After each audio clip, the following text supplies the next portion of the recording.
Okay, Martin, so thank you very much for being here again in aMuz. I think it's your first time here, no? You're giving master classes. My first time? The third time. The third time. Of course, it is the third time. Yes, I love it here. That's why I come back. Yeah, okay.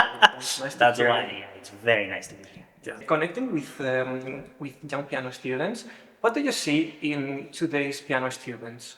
I see not only in today's piano students, but in general piano students. I had that same experience myself, which is being close with oneself and their own instrument, instead of really taking perspective and looking from outside at themselves, at what they are doing.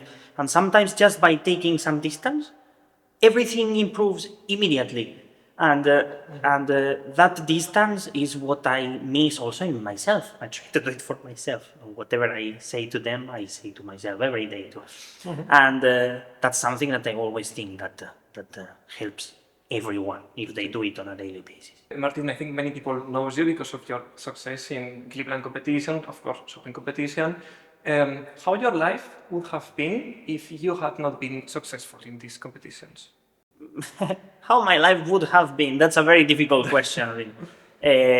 It's probably the same result as if you had asked me that same question 3 years ago. Sorry, 3 years. It's already 5 years, probably 5.5 years ago. If you ask me that question, how will your life be in 3 or 4 years? I could not imagine. The reality of it, I could not imagine. But what I do, or what I dedicate my life to do, is sharing music with other people. Maybe not in such a great scale, but I would be doing exactly the same thing that I do now, just in another way. The format would be different. I would not be speaking to you right now, but I would be speaking with someone else in some other position, doing what I love, which is art, music, for sure. Because are the competitions the only possibility, the only way to be a concert pianist?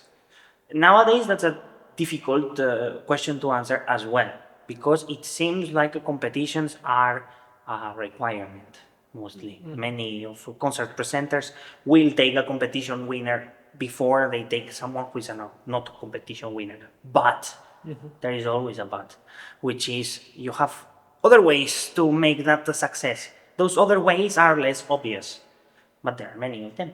And it always encompasses you being able to share what you know and what you love and what you think you are very good at with other people.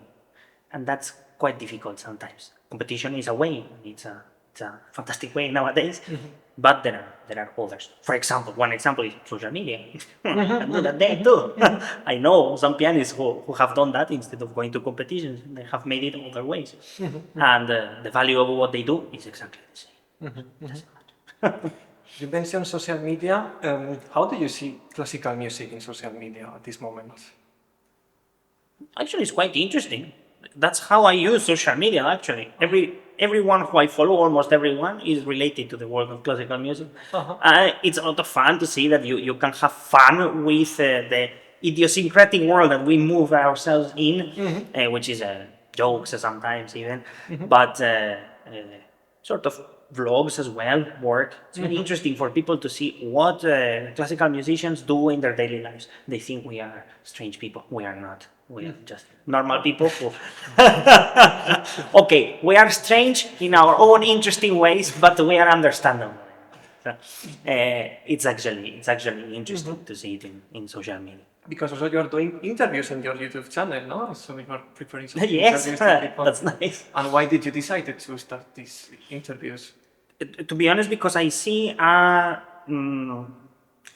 see a vacuum in sharing some important aspects of music that seems to have been lost. I see a few channels or a few people who do interviews with other pianists, but they focus more on daily activities or things on the surface. When I speak with someone who is an artist, it interests me as an artist, I want to know interesting things like why do you do what you do? What's the reason why you dedicated your entire life to do this? What do you want to change? What What is behind all of those years of work or all of your ideals? What is behind? And those questions, I don't see them asked to pianists. In my case, I do it all related to piano, pianists, concert presenters, managers. I will do all sorts of people. But I see that vacuum that nobody asks those questions, which are actually very interesting. And they are not, these interviews, they are not aimed at making a big success right now, because it's okay. It's more of a document for the future. Some people might get some more views, some people might get less, but every single person that I'm speaking with so far is extremely interesting to me, extremely interesting, and sometimes very extremely opposed in their views about what they are doing. So that's the reason. Okay. I'm more connected with your daily life. Have you been obsessed with piano? Yeah, to be a soloist is probably being obsessed about what you do. If not, we wouldn't be. And nowadays, do you have a different relation with piano maybe than before? A little bit, yes, but it is consciously trying to get myself away from the piano, because I have a personality that gets stuck on something very easily. So again, once more, what I tell students, I tell myself, which is get yourself away from what you are doing, take perspective, some freshness. That's what I am doing with the piano that I was not doing 4 years ago.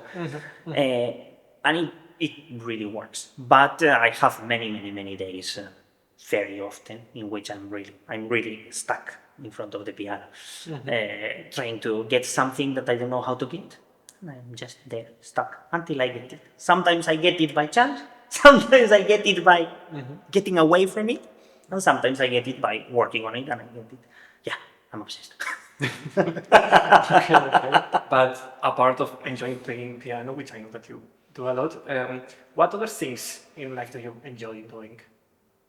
Oh my God, at this moment, since those two competitions you mentioned, at this moment, what I enjoy the most are very simple things in life.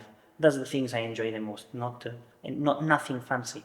Like going with a friend or with my wife currently to have a beer or a dinner, or go out and get a walk. That's luxury for me. That's the things I enjoy the most, the simple things.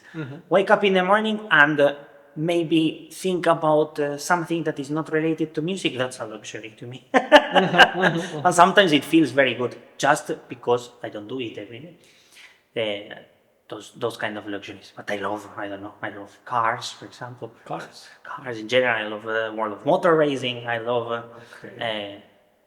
reading novels. I love comic books. I love all sorts of things. But those things that I just told you are the things that really make my heart full, really, right now. Simple things. Could you give us a tip and advice for piano students? Yes. The 100% of the time that anyone spends on their practice room, they should spend in the practice room.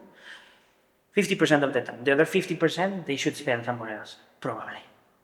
It doesn't mean practice less. It means practice much more effectively, which means take it from outside. Practice in the street. Practice at home. Pianists particularly. Get out of the piano. Practice in other ways.